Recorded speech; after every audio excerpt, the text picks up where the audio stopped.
S सुरासुरमणुसिन्द वन्दितं दोदघायिकं ममलं प्रणमामि वर्धमानं तीर्थं धम्मस्य कर्तारम् से पूर्णतीर्थयरे ससव सिद्धे विशुद्ध सद्भावे समनेय नारदंसण चरित तव वीर्यायारे ते सौवे समगं पत्तेगमेव पत्तेगं वन्दामि वर्तन्ते अर्हन्ते मानुषे कृते किच्चा अर्हन्ताणं सिद्धाणं तर्णमोगणहराणम् अजावयवगाणं साहोणं चैव सौवे ते विशुद्धदंसण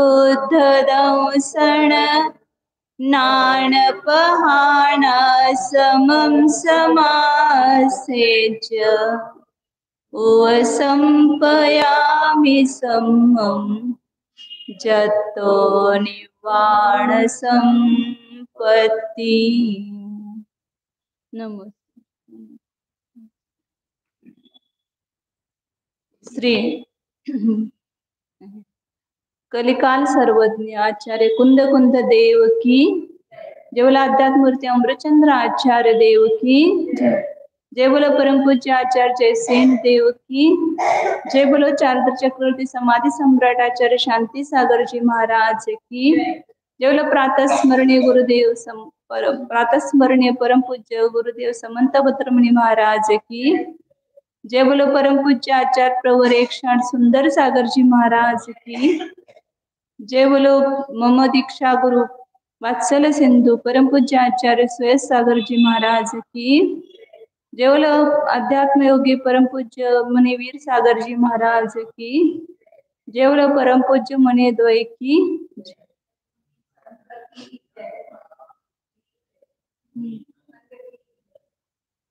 श्री कुंद कुंद आचार्य प्रवचन सार प्रभाग में 89 नंबर की गाथा चल रही है। इसमें मोह के क्षय का उपाय दूसरा बताया। स्वपर विवेक सिद्धि। स्वपर भेद विज्ञान से ही मोह का क्षय होता है, इसलिए स्वपर का विभाग करने के लिए, सिद्ध करने के लिए प्रयत्न करते हैं। कौन करते हैं? आचार्य का मैं करता हूँ, आप करो न करो। बड़े लोगों की यह पद्धति रहती है कि तुम करो ऐसा नहीं बोलते हैं, हम करते हैं। काम करने से जैसे घर में बड़े काम करते तो छोटे अपने हम काम करते हैं। तो इसलिए बड़े लोग स्वयं खुद मैं करता हूँ ऐसा बोलते हैं कि फिर छोटों को लगता नहीं आप नहीं हम करते हैं। तो ये पद्धति है। इसलिए आचार्य कहते हैं कि आप करो ऐसे आपको आज्ञा नहीं करते हैं। मैं स्वपर का विवेक करने के लिए अब प्रयत्न करता हूँ। आचार्य ने किया नहीं है क्या स्वपर विवेक? वो तो भावलिंगी संत थे, उन्होंने स्वयं स्वपर भेद विज्ञान किया है, लेकिन पुनः आगे क्या जो मोह का नाश करना है उसके लिए भी स्वर पर का विवेक ही कारण है, निमित्त है। इसलिए पुनः स्वपर भेद विज्ञान निरंतर भाते हैं। एक बार पता चल गया हमें ये स्व क्या है पर क्या है तो काम नहीं हुआ, उसको पुनः पुनः पुनः पुनः भावना करनी पड़ती, क्योंकि अभी चारित्र मोह बचा हुआ है। वो वापिस इस जीव को पुनः पुनः क्या करता है? तत्व से दूर ले जाता है, विचलित करता है। ये जो मोह का वो कषाय का उदय आता है कि जीव भूल जाता है ना तत्व को। तत्व मालूम होते हुए भी उसका उपयोग निरंतर रहता नहीं है। तो पुनः परद्रव्य का संयोग तो आता ही है, शिष्यादि का संबंध आता है, तो उसके निमित्त से कषाय भाव उत्पन्न होता है, या अन्य लौकिक लोगों का भी संपर्क आता है, तो उसके निमित्त से होते हैं। तो इन कषाय को तोड़ने के लिए पुनः पुनः क्या करते हैं, भेद विज्ञान का अभ्यास करते हैं, निरंतर भेद विज्ञान का अभ्यास करते हैं। इसलिए आचार्य ने बताया कि ये भेद विज्ञान से क्या होता है, क्यों भेद विज्ञान करना। तो समयसार कलश में आचार्य क्या है, संपद्यते संवरेश साक्षात शुद्धोपलम्भान शुद्धोपलम्बान तद्भेद विज्ञान तैव सिद्ध। भेद विज्ञान अतीव भाव्यम, मतलब उसमें बताए कि संवर होता है, किससे होता है संवर, शुद्धात्मा की प्राप्ति से, शुद्धात्मा उपलब्धि से संवर होता है, साक्षात संवर होता है। फिर शुद्धात्मा की प्राप्ति कैसे होगी, तद्भेद विज्ञान, वह भेद विज्ञान से ही शुद्धात्मा की प्राप्ति होती है। अभी शुद्धात्मा है लेकिन क्यों नहीं मिल रहा है हमें, क्योंकि भेद विज्ञान नहीं है। उसका कितनी बार उसका हमें स्वरूप बताते हुए भी क्यों नहीं आज समझ में आ रहा है, क्योंकि भीतर जो अनेक द्रव्य मिले हुए हैं उसमें हम भेद नहीं कर पा रहे हैं, उसमें अलग अलग स्वतंत्र द्रव्य की सत्ता नहीं जान पा रहे हैं, और उसमें से अपनी सत्ता क्या है, स्व सत्ता क्या है, उसको हम नहीं ढूंढ पाते हैं। इसलिए पुनः पुनः आचार्य कहते हैं कि हाँ, स्वपर भेद विज्ञान करो, और स्वपर भेद विज्ञान से ही शुद्धात्मा की प्राप्ति होती है, और शुद्धात्मा की प्राप्ति से संवर होता है। इसलिए यह भेद विज्ञान अतीव भाव्यम, अतीव भावना करने योग्य है। तो यहाँ आचार्य भेद विज्ञान की सिद्धि के लिए बताते हैं। जैसे आचार्य की टीका पढ़नी है, गाथा नंबर 89।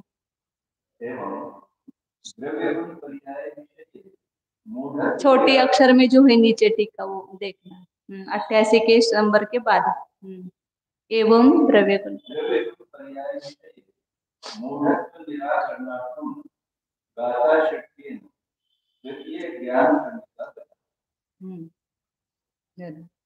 इस प्रकार द्रव्य गुण पर्याय विषय मूढ़ता का निराकरण करने के लिए 6 गाथाओं के द्वारा तीसरे ज्ञान कंडिका गई। 4 ज्ञान कंडिका ऐसा कहा था लास्ट की 25 गाथा में। पहला है आप तो शुभाशुभ की मूढ़ता दूर करने के लिए पहले ज्ञान कंडिका है। दूसरी ज्ञान कंडिका मतलब ज्ञान ज्योत लगाई आचार्य ने। दूसरा अंधार क्या है हमारा, अर्यंत और आप्त और आत्मा का स्वरूप हमें पता नहीं है, उसके बारे में अंधकार है, तो उसको दूर करने के लिए दूसरे ज्ञान कंडिका जलाई। अब तीसरी द्रव्य गुण पर्याय विषय जो मूढ़ता है, द्रव्य किसको कहते हैं, गुण किसको कहते हैं, पर्याय किसको कहते हैं, अभी बार बार सुन करके थोड़ा थोड़ा समझ में आ रहा होगा। अभी महाराज जी बता रहे पुनः प्रवेशिका में, जवाब नहीं दे पाते, आएगा तो उसके लिए थोड़ा थोड़ा अभ्यास करना पड़ेगा। द्रव्य समझ में आया ये बहुत अच्छी बात है, लेकिन समझ में आकर के फिर उसको पुनः पुनः आप रटेंगे तो बोलना भी आ जाएगा। द्रव्य गुण पर्याय विषयक मूढ़ता को दूर करने के लिए तीसरी ज्ञान कंडिका बताई। अब आगे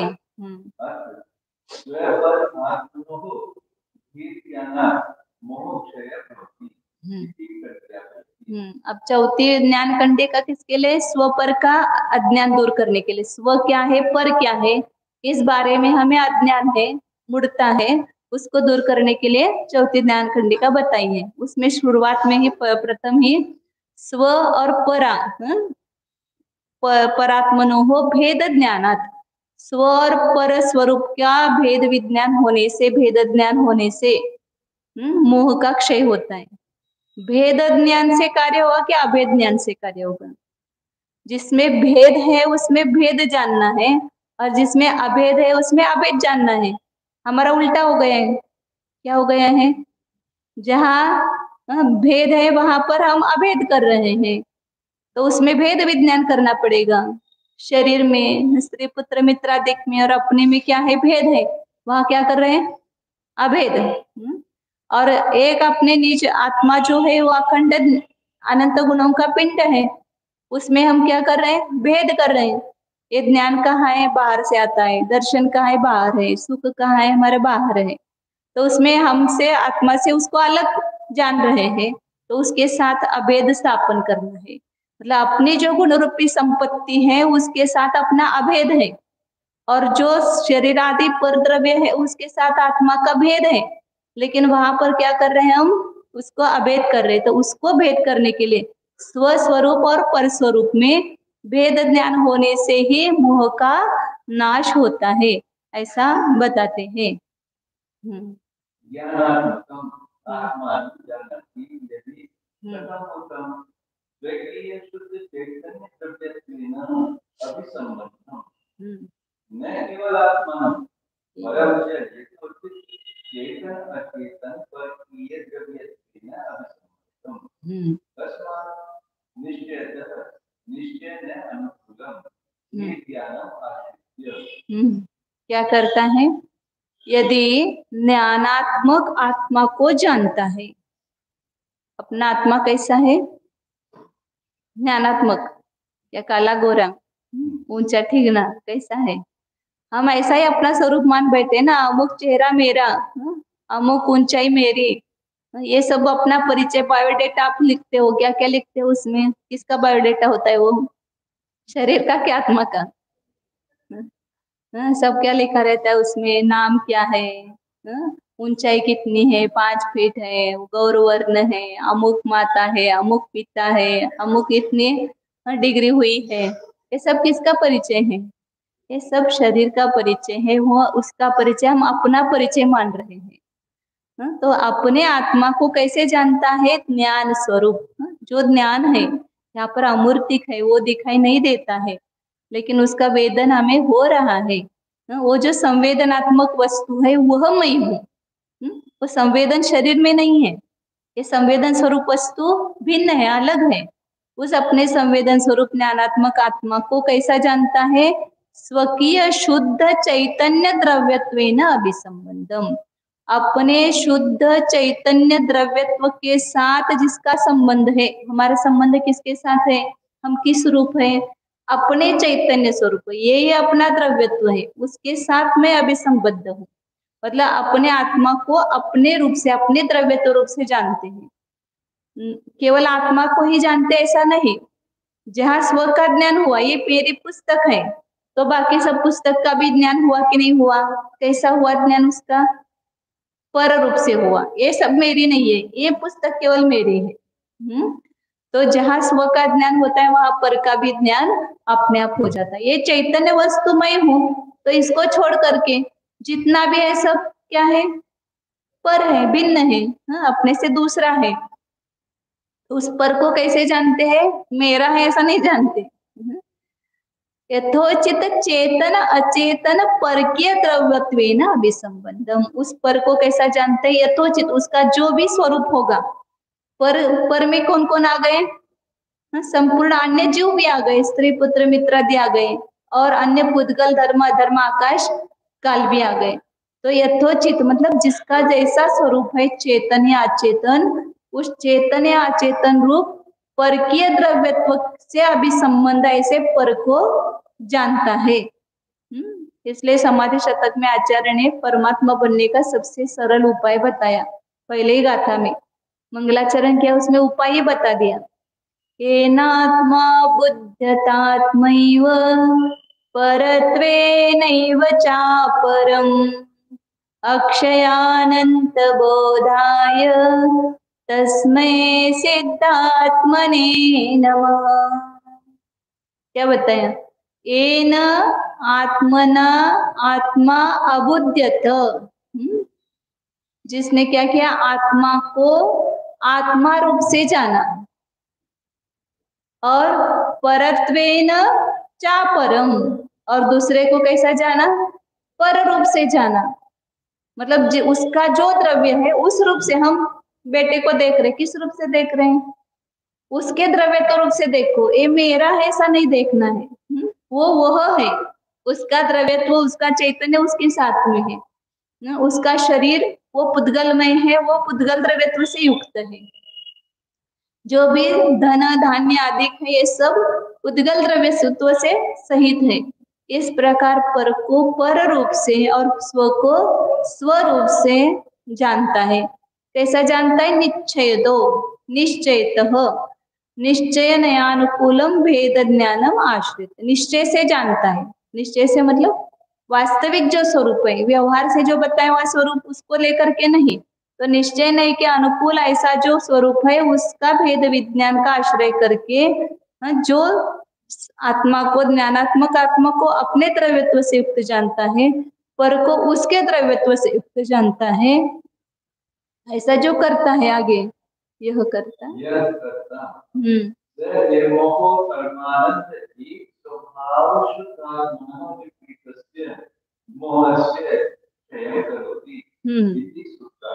हाँ, जो आत्मा जो करता इस प्रकार जानता है निश्चय से, वह क्या करता है?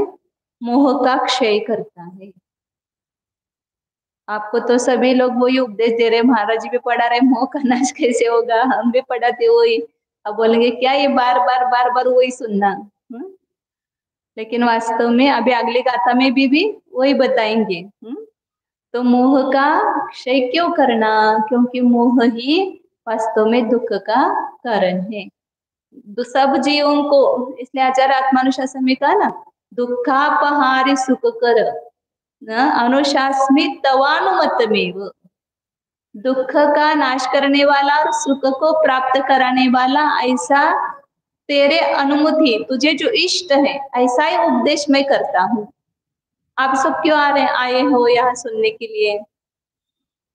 दुख नहीं चाहिए, दुख का नाश करना है ना, और सुख की प्राप्ति करना है। क्योंकि हम संसार में दुख का अनुभव कर रहे हैं, ये दुख मुझे न हो और मुझे सुख की प्राप्ति हो, यही प्रयोजन सभी का है। तो वह किससे होगा? एक इस फल की प्राप्ति हमारी किससे होगी? दुख का नाश और सुख की प्राप्ति किससे होगी? दुख का कारण मोह मतलब अज्ञान है। ये तत्व संबंधी मूढ़ता, अज्ञान, ये मोह है। वास्तव में मोह मतलब केवल राग नहीं, आप राग को ही केवल मोह मान करके लोग व्यवहार करते हैं। सबसे मूल जो अपराध है कि हमने वस्तु के स्वरूप को यथार्थ नहीं जाना है, ये जो मोह है ये सब दुख का कारण है। बाकी कोई भी दुख का कारण नहीं तो आज हम किसको किसको दुख का कारण माने हैं? बेटे का वियोग हो गया इसलिए मुझे दुख हुआ। अब बेटे का वियोग दुख का कारण है क्या? और क्या दुख का कारण है? पड़ोस के बेटे का भी डेथ हो गई, मृत्यु हो गई, आपको दुख हुआ? बेटे का वियोग दुख का कारण है, तो पड़ोसी के बेटे का वियोग हो गया तो उसे दुख हुआ क्या? आपको नहीं हुआ। फिर आपको आपके बेटे का वियोग होने से क्यों दुख हुआ? वो मेरा बेटा है, ये उसके प्रति हमारा अपनत्व भाव, मोह है। शरीर में घुटने दुख रहे हैं तो मुझे दुख होता है, आपके घुटने दुख रहे तो मुझे दुख होता है क्या? तो जैसा आपका शरीर में मुझसे भिन्न है वैसा ये शरीर भी मुझसे भिन्न है, लेकिन आपके घुटने दुखने से मुझे दर्द नहीं होता है। ये घुटने दुखने से दर्द होता है क्योंकि इस शरीर को मैंने अपना माना है। और जब आप उसके प्रति उसकी परत्व बुद्धि हो जाएगी आपको, देखो दुख होता है क्या? ये हमारा मोह दुख का कारण बन रहा है। कुछ घटना घटित हुई, उससे अपना कोई संबंध नहीं तो हमें कुछ नहीं लगता है। कितना एक्सीडेंट हो गया, कितने लोग मर गए, 50 लोग मर गए तो भी हमें इतना दुख नहीं होता है। लेकिन उसमें एक अपना कोई है, पति है मेरा, समझो कभी उस पेपर में पढ़ते ना, इस ट्रेन का एक्सीडेंट हुआ, यदि उसमें आपका कोई है तो फिर तुरंत आपके इसमें हलचल मचती है कि उनको तो कुछ नहीं हुआ, उनको तो कुछ नहीं हुआ। मतलब दुख किसका है? हमें एक्सीडेंट का दुख नहीं है, ट्रेन का एक्सीडेंट हुआ, इतने लोग मर गए, उसका दुख नहीं है। मेरा बेटा गया या मेरा पति गया या अमुक मेरा गया, उसका दुख होता है। तो मेरे पने का दुख है, उस घटना का दुख नहीं है। इसलिए दुख का कारण बाहर की कोई भी परिस्थिति या घटना नहीं है, अंदर बैठा हुआ जो मोह है वही हमारे दुख का कारण हो रहा है। जिनसे अपना कोई संबंध नहीं था, पहले समझो जिस लड़के से अपनी कोई शादी तय नहीं हुई थी और उसका कुछ हुआ तो अपने को कुछ लगता था क्या, लेकिन जब से संबंध स्थापित किया कि बस फिर उसके निमित्त से यह दुख प्रारंभ हो जाता है, क्योंकि उससे हमने अपनत्व का संबंध किया है। तो इसलिए आचार्य कहते हैं कि मोहस्य क्षयम करोति, मोह का क्षय करता है। क्यों मोह का क्षय करना है? तो दुख का नाश करने के लिए मोह का नाश करना है। दुख का कारण मोह ही है। तो कैसा है मोह? निर्मोह, ऐसा जो परम आनंद जिसका स्वभाव है। आत्मा का स्वभाव क्या है? निर्मोह। तो लड़कियां थी ना, उसका नाम निर्मोह, मतलब कितना अच्छा नाम है, नाम के समान हो जाओ तुम। नहीं आए थे शायद पढ़ने के लिए, निर्मोह, निर्मोही उसका, वसुंधरा कोई उनके बेटे का नाम। तो क्या कहा? निर्मोह परमानंद एक स्वभाव शुद्धात्मा। निर्मोह परम आनंद जिसका एक स्वभाव है, ऐसा जो शुद्धात्मा अपना निज आत्मा, उससे विपरीत ये मोह है। ये मोह अपना सगा नहीं है। इस मोह का हमारा कौन सा संबंध है? शत्रु वध्य घातक संबंध है। ये मोह हमारा घात कर रहा है और हम उसके द्वारा घाते जा रहे हैं। कौन सा संबंध हुआ मोह के साथ? वध्य घातक संबंध, शत्रु भाव। तो उस मोह का क्षय करता है। कौन करता है? कि जो स्व और पर को यथार्थ जानता है। तो इस प्रकार यहाँ ये सूत्र बताया। अब आगे आचार्य 90 नंबर की गाथा में इसी स्व-पर की सिद्धि के लिए क्या उपाय करना चाहिए, उसका ही वर्णन करते हैं। सर्वथा स्वपर विवेक सिद्धि की आरंभम विधातव्य इति उपसंहारः।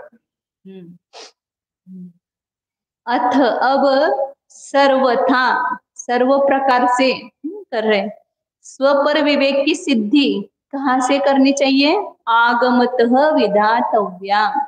और आगम के भी आचार्य गाथा में शब्द लिखेंगे जिनम अज्ञादो। कौन सा आगम?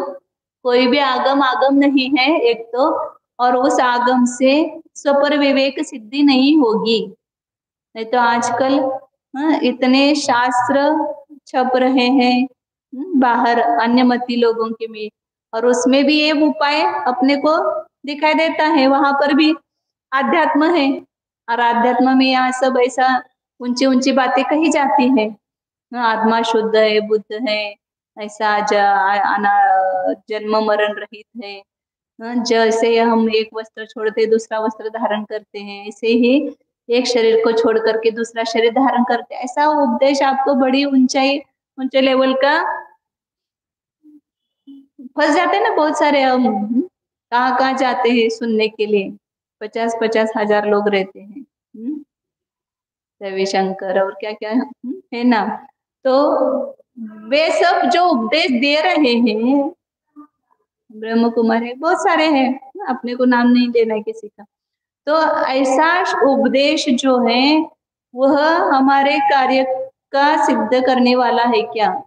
क्योंकि छद्मस्त जीवों ने जो कल्पित किया हुआ तत्व है वो वास्तविक नहीं है, क्योंकि उन्होंने प्रत्यक्ष आत्मा को देखा नहीं है।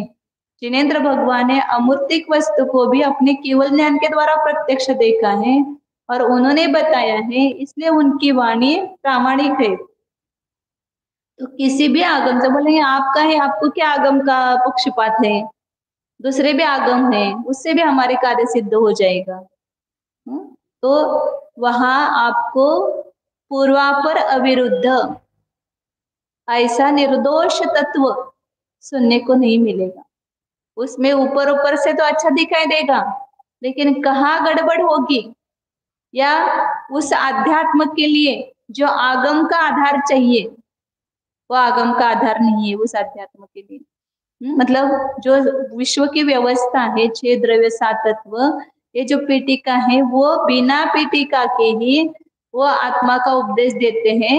तो वो सब कल्पना किया हुआ है, वास्तविक नहीं है। इसलिए आचार्य बता रहे हैं कि आगमतः। और ऐसे बहुत सारे ध्यान केंद्र भी निर्माण हो गए हैं, वहां जाते 10 दिन के लिए तो लोगों को शांति लगती है। फिर सागर महाराज जी ने क्यों ध्यान का शिविर चालू किया, उसके पीछे यही कारण था। महाराज जी यहाँ तो ध्यान बताते थे, फिर यहाँ वो पुणे के आते थे जो गोयनका इगतपुरी जाते थे बार बार ध्यान के लिए। रतन लाल जी आते थे ना, रतन भाई, रतन चंद जी शाह, हाँ, तो आते थे महाराज जी के पास और वो सब वहां की बातें बताते थे। तो बोले कि आप भी शिविर चालू करो, यदि आपके पास ध्यान है, आचरण ध्यान बताए तो आप भी करो ना उसको प्रचार, तो फिर लोगों को पता चलेगा।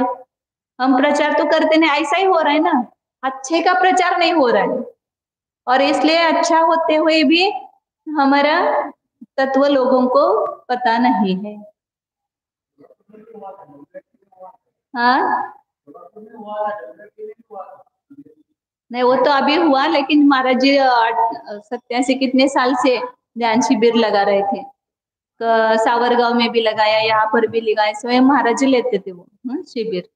तो लोग तो ज्यादा नहीं आते थे, कम बैठते थे, लेकिन चालू किया था। भाऊ साहेब गांधी आते, जो अभी जिनका देहांत हुआ वो भाभी जी, क्या नाम उनका, लीला, हाँ लीला भाई, उनका ही वो ध्यान शिविर में आता था ना फोटो, वहां ध्यान में बैठे थे। हाँ, तो ये सब करने का प्रयोजन क्या, क्योंकि आज ध्यान के इतने केंद्र चल रहे हैं और वहां लोग जा करके बोलते कि हमें बहुत शांति मिली। हम तो आगम विगम नहीं पढ़ते हैं, इसमें कुछ नहीं रखा है, ये सब झंझट नहीं, केवल ध्यान में बैठो तो शांति मिलती है। लेकिन आप वहां पर जा करके करना क्या है, ध्यान में बैठ करके वो तो पता चलना चाहिए ना। ध्यान क्या खाली खाली बैठना ध्यान नहीं है, ध्यान में बहुत पुरुषार्थ होता है। हमें लगता है कुछ नहीं, सब विकल्प से रहित हो जाओ, शांत हो जाओ, कुछ भी सोचना ही नहीं, वो ध्यान नहीं है। वहां पर उस ध्यान में जो अपनी सूक्ष्म वस्तु है, यह अमूर्तिक चैतन्य वस्तु, उसको जानने के लिए उपयोग इतना एकाग्र करना पड़ता है, इतना सूक्ष्म करना पड़ता है, तो जाकर के वो स्व की प्रतीति होती है। तो ध्यान में वो अभ्यास करना है स्व का, और पर का अपने से भिन्नत्व भाना है। ये ध्यान में स्वज्ञेय को जानना और परज्ञेय को अपने से भिन्न जानना, ये अभ्यास करना है। इसलिए ध्यान मतलब खाली शून्य होना नहीं है, उसमें तो पूर्ण अपने चैतन्य के प्रति समर्पण रहता है, पूर्ण अपना चैतन्य उस ध्यान में भासित होता है। तो इसलिए आचार्य कहते कि आगमतः, जिनेन्द्र भगवान ने बताए हुए आगम से ही, मतलब उसमें आगम में जो विधि बताई है उसके अनुसार ही स्वपर की भेद विज्ञान की सिद्धि हो सकती है। विधातव्या इति उपसंवरति, इस प्रकार इस प्रकरण का उपसंहार करते हैं। तम्माजिन मग्गादो गुणे हि आदं परं च दवेषु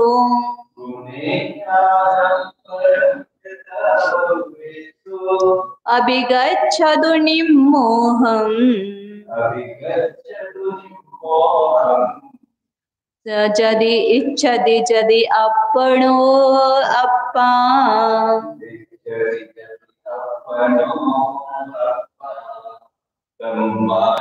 मग्गादो गुणे हि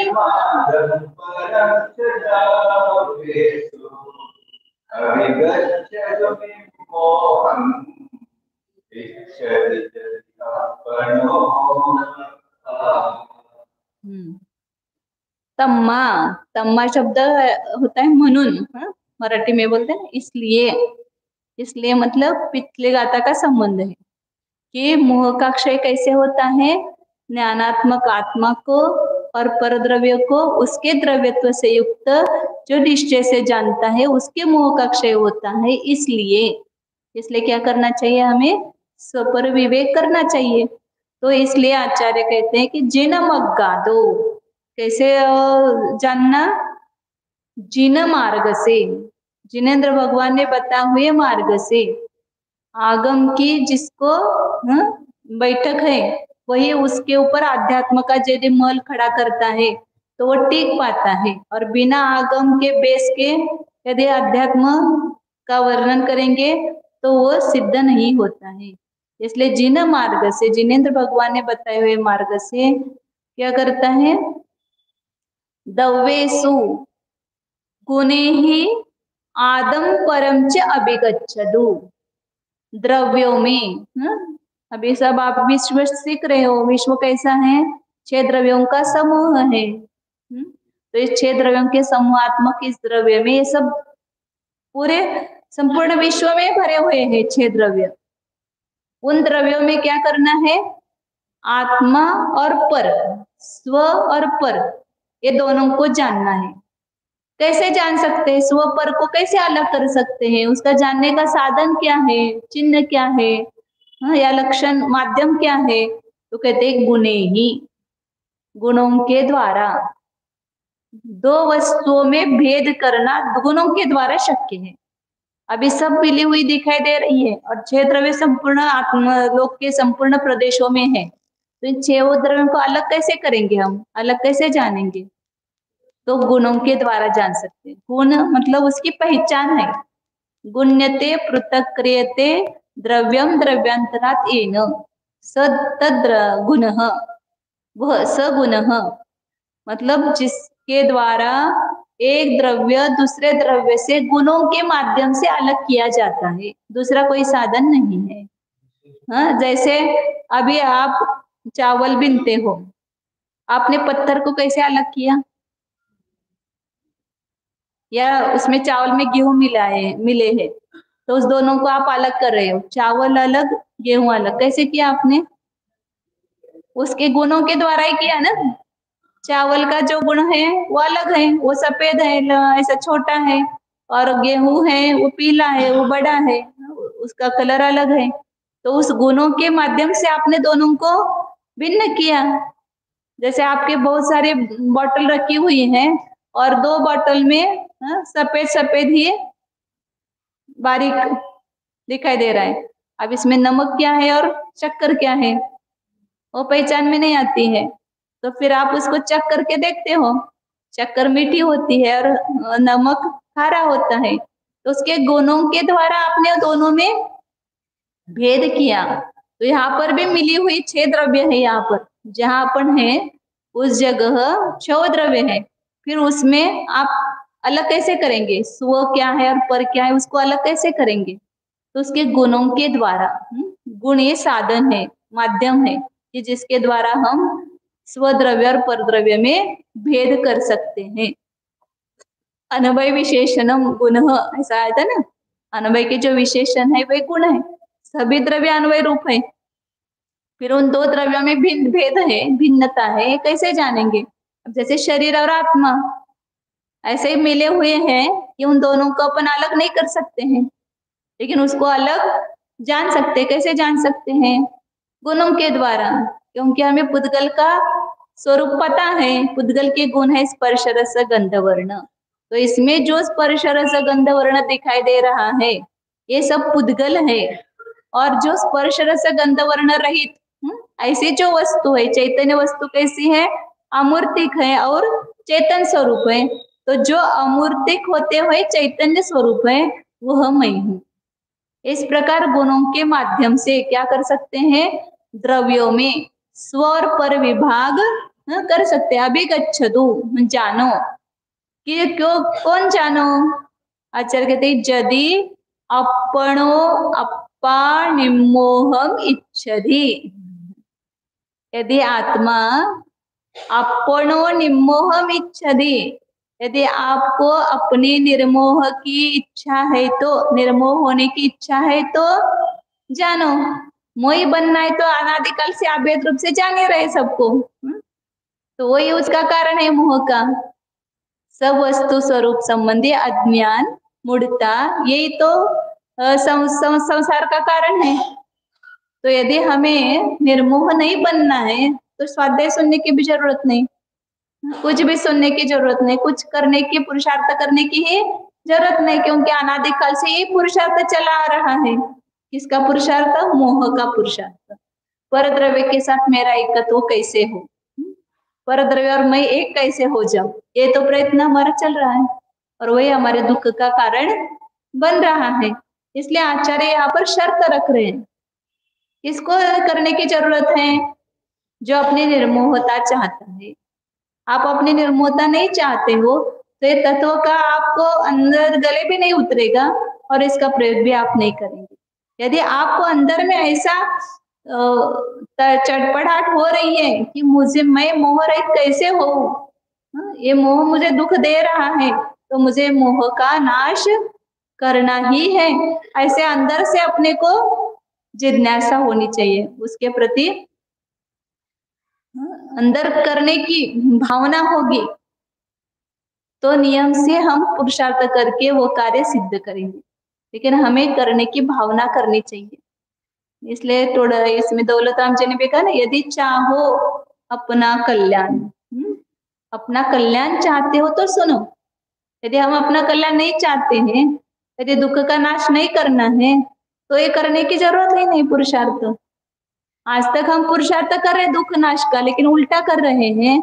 तो यदि हमें दुख का कारण पता चला है कि मोह ही दुख का कारण है और हम उस निर्मोहता की भावना करते हैं, क्योंकि जो जो आगम पढ़ते हैं उनको अंदर से तो ऐसा लगता है कि मुझे सम्यक दर्शन कब हो। सम्यक दर्शन मतलब है मोह का नाश होना, ये सम्यक दर्शन है। और मुझे रत्नत्रय की प्राप्ति कब हो, ऐसा भाव तो अंदर रहता है। लेकिन उसका क्या करना चाहिए हमें? पुरुषार्थ करना, मतलब वो उसका एक, ये मुझे काम करना ही है, ऐसा दृढ़ संकल्प करना चाहिए। ये हो सकता है मेरे द्वारा संभव पुरुषार्थ मैं क्यों नहीं करता हूँ, क्यों नहीं हो पा रहा है मुझसे, मुझे करना ही है। आप यदि एक बार संकल्प करेंगे और कटिबद्ध हो जाएंगे तो देखो मोह का नाश हुए बिना रहता नहीं है, लेकिन उसके लिए दृढ़ संकल्प करना पड़ेगा। इसलिए कहते हैं कि यदि आत्मा अपने निर्मोहता को चाहता है तो क्या करें? जिन मार्ग से द्रव्यों में स्व और पर को जाने। किसके माध्यम से जाना? गुणों के माध्यम से। ये स्व चैतन्य, वो आचरण टीका में बहुत अच्छे तरह से सब भेद विज्ञान कराया है, तो उसको ही पढ़ करके अपन उसको समझेंगे। तो यहाँ गुणों के माध्यम से स्वर पर को जानने की आचार्य ने आज्ञा दी। अभी गच्छो आज्ञार्थ प्रयोग है, जानो तुम, उसके बिना काम नहीं होगा।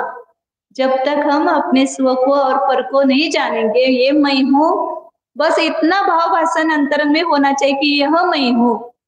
आज जो हमें संपूर्ण द्रव्य पर्याय के प्रति स्व का भाव भाषण है कि मनुष्य पर्याय स्त्री मतलब मैं हूँ, उसकी जगह ये आना चाहिए। जैसे शरीर और वस्त्र को अलग जान रहे कि नहीं जान रहे? ये शरीर भिन्न है और ये वस्त्र भिन्न है। वस्त्र मलिन होता है तो ऐसा लगता है कि कभी मेरा शरीर मलिन हो गया। वस्त्र सफेद पहना है तो मेरा शरीर सफेद हो गया, वस्त्र लाल हो गया तो मेरा शरीर लाल हो गया, ऐसा लगता है क्या? तो उन दोनों में जैसे आपको भेद विज्ञान है इस शरीर और वस्त्र में, ऐसा शरीर और आत्मा में होना चाहिए। शरीर काला हो गया तो मैं काला नहीं हुआ, शरीर गोरा हुआ तो मैं गोरा नहीं हुआ, शरीर रोगी हो गया तो मैं रोगी नहीं हो गया, शरीर नष्ट जो उत्पन्न हो गया तो मैं उत्पन्न नहीं हुआ, शरीर नष्ट हुआ तो मैं नष्ट नहीं हुआ।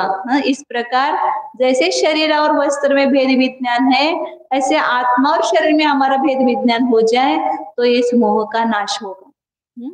तो ये भेद विज्ञान करने का पुरुषार्थ अपने को कहा था, कैसे करना? कल कहा था ध्यान के माध्यम से, मतलब ध्यान करना रोज थोड़ा तो 5-10 मिनट बैठो और शांति से विचार करो कि क्या बताया जा रहा है स्वाध्याय में। केवल हम सुन रहे हैं, लेकिन इसको मुझे अंदर में भीतर में उतारना है। उस तत्व का आज आप भले संयम धारण न करो, व्रत भी धारण मत करो, लेकिन इतना तो काम कर सकते हो वो तो करो पहले। भले आपको नहीं धारण करना हो रहा है, लेकिन ये काम कर सकते हैं। और ये काम करने के बाद फिर आप व्रत धारण संयम धारण करने के अपने आप आपको भावना उत्पन्न होगी। जिस जीव को सम्यक दर्शन प्राप्त होता है वो कभी भी ये नहीं चाहता है कि मैं गृहस्थ अवस्था में ही रहूं। तद्धर्म रागी नाम धर्म सागाराणाम प्रणेशते। जिसको मुनि धर्म के प्रति अंतरंग में प्रीति उत्पन्न हुई है, ऐसा वह सम्यक दृष्टि गृहस्थ रहता है, उसको कभी भी ये नहीं लगता है कि मैं गृहस्थ अवस्था में ही रहूं, छोड़ नहीं पाता है, बहुत सारा कर पाता है, लेकिन ये पहले अज्ञान नष्ट करो, जहां बैठे हो वहां पर बैठकर ही, तो आपके जीवन का बहुत बड़ा लाभ होगा, और जिससे आपका संपूर्ण दुख नाश करने का मुझे तो उपाय मिल गया, मोक्ष मेरे हाथ में आ गया ऐसा लगेगा। हस्ते कुर्वन् तनति चिरतम, जिसको आत्मनिधि मिल गई उसने अपने हाथ में कर लिया, क्या मोक्ष को अपने हाथ में कर लिया।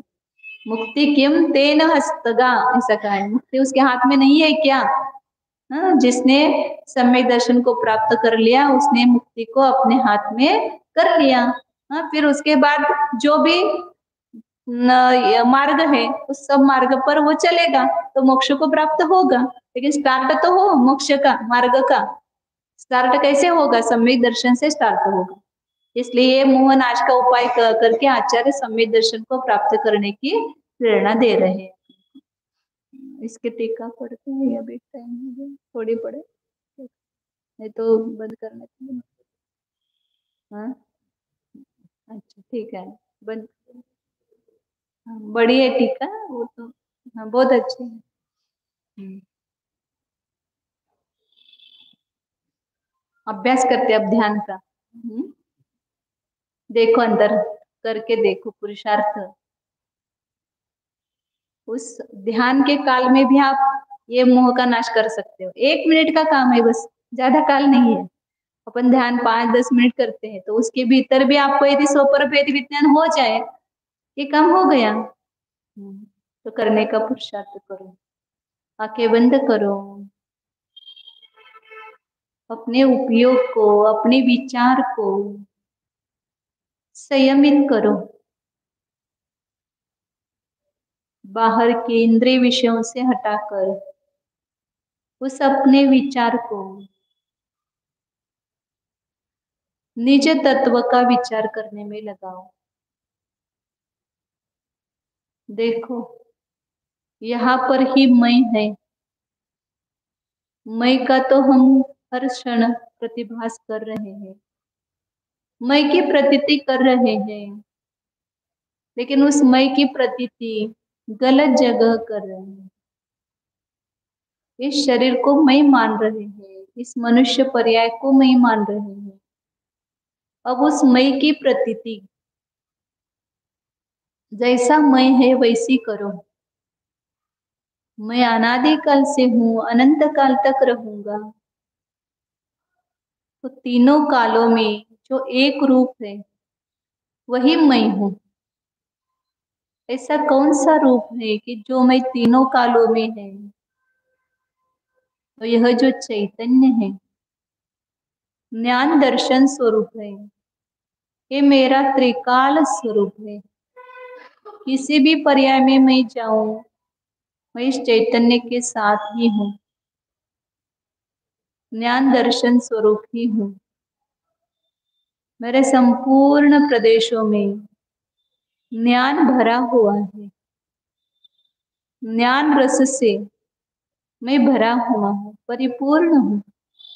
देखो भीतर शरीर के जिस भाग में भी आप अपने विचार को, उपयोग को ले जाते हो, वहां पर चैतन्य की प्रतीति होती है, चैतन्य का अनुभव हो रहा है, सेंसेशन हो रहा है। तो ये सेंसेशन कौन सा द्रव्य है, यह अनुभव कौन सा द्रव्य है, ये चेतन द्रव्य है, ये जीव द्रव्य है। तो ये अनुभवात्मक वस्तु अमूर्तिक है, इसलिए उसको अमूर्तिक मतलब स्पर्श रस गंध वर्ण रहित ही देखो, मतलब जानो। देखो भीतर अपने उपयोग को,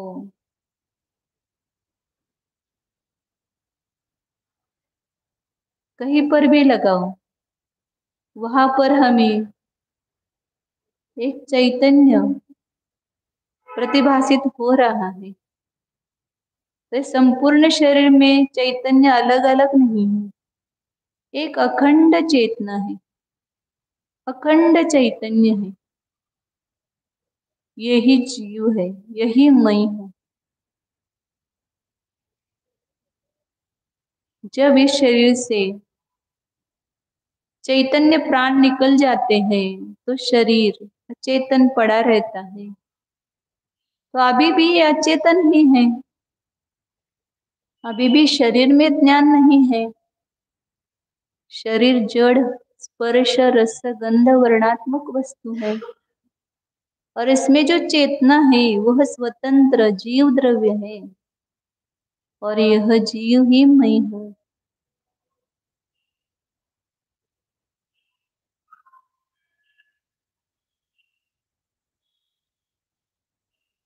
स्व पर का भेद विज्ञान करो।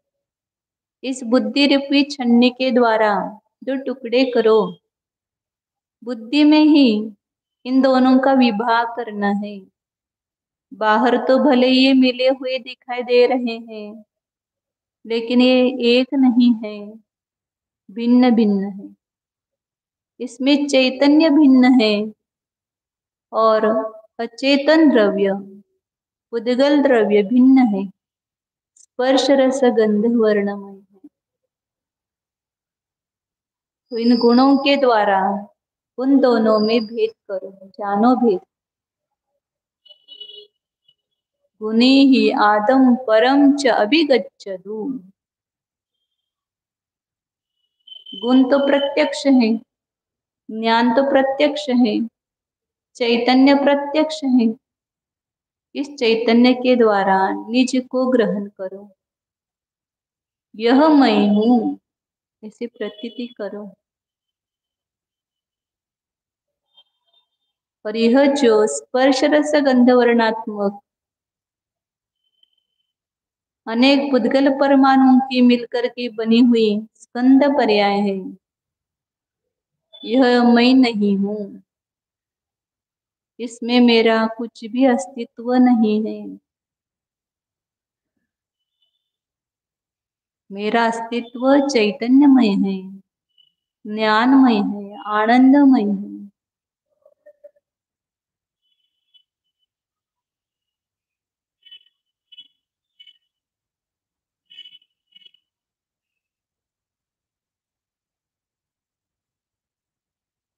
शरीर मैं नहीं, वचन मैं नहीं हूँ, मन भी मैं नहीं हूँ। मन वचन काय से भिन्न, मैं एक शुद्ध चैतन्य वस्तु हूँ। मैं शरीर का कर्ता नहीं हूँ, कारयिता नहीं हूँ, अनुमोदक भी नहीं हूँ। देखो, जानो, निज अस्तित्व को पहचानो। जो भीतर चैतन्य का प्रतिभास हो रहा है, ये अखंड चैतन्य ही मैं हूँ ऐसी प्रतीति करो एक बार। शांति से, एकाग्रता से उसको पकड़ने का पुरुषार्थ करो।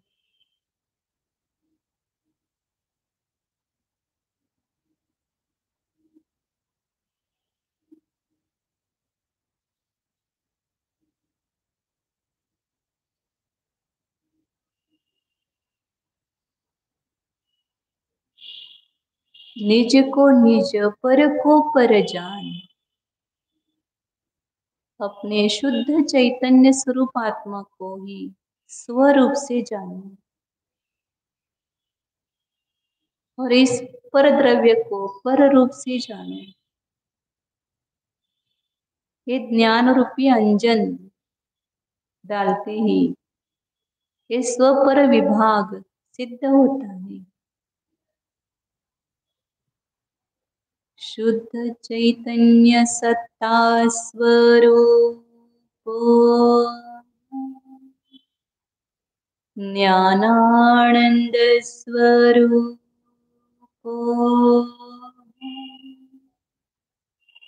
एकत्व विभक्त स्वरूपो टंकोत्कीर्ण न्यायक स्वरूपो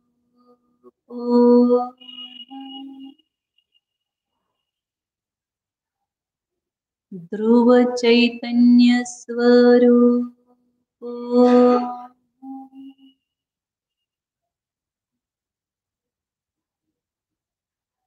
शाश्वत पद स्वरूप शुद्धोऽहम् एकोऽहम् ध्रुवोऽहम् ॐ।